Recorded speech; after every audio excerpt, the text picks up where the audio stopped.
Hey guys, Kelade here.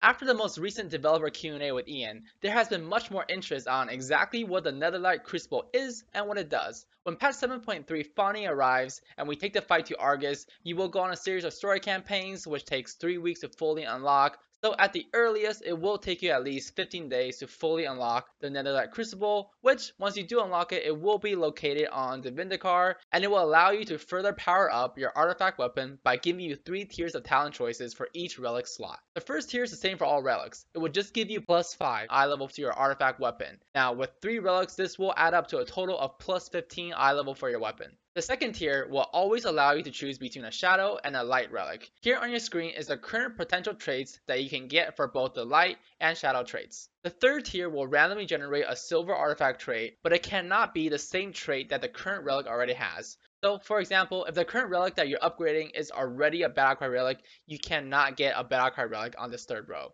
Also, the choice that you make in the second row will impact and limit what potential 2 relics you can pick from in the third row of traits. For example, if I pick this trait, Master of Shadows, I can only pick Wall Slashes or Death Dealer. I am not able to pick Blood Craze as a trait in the third row if I already have Master of Shadows in the second row. There's also currently no way to undo your options once you make them, so if you pick the Shadow trait and you pick one of these 2 bottom traits, you will not be able to change your choice until you place a completely new relic into this slot. So definitely choose very carefully. Just like the relic system, once you make your choice, there are no takebacks. You will also not have every choice available to you at the start of the 7.3 patch. Each row of traits will be unlocked by your weapon's artifact power, and here's how the traits will unlock. The first row of traits for all 3 relics will unlock the instant you gain access to the Netherlight Crucible. The instant you gain access to this, your weapon eye level should go up by 15 right away. The second row unlocks at artifact levels 60, 63, and 66, going from the relics you have on the left to the ones you have on the right.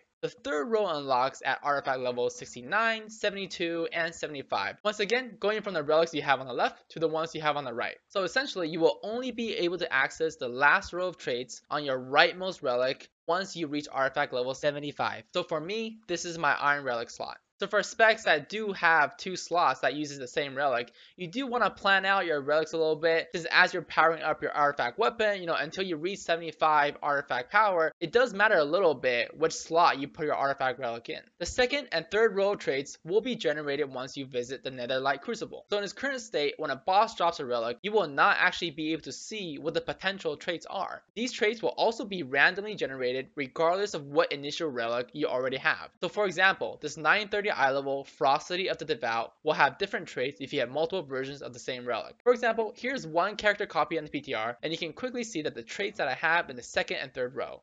And here's another character copy where you can see that the traits in the second and third row are different than the previous character.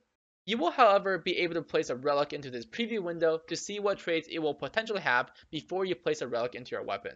Once this inspection is done, however, that specific relic will retain those traits. And that's pretty much it for my Netherlight Crucible overview. Let me know what you guys think about this new system down in the comments below. Are you guys looking forward to it, or is there just too much RNG involved for you? As always, feel free to subscribe to see more content. See ya!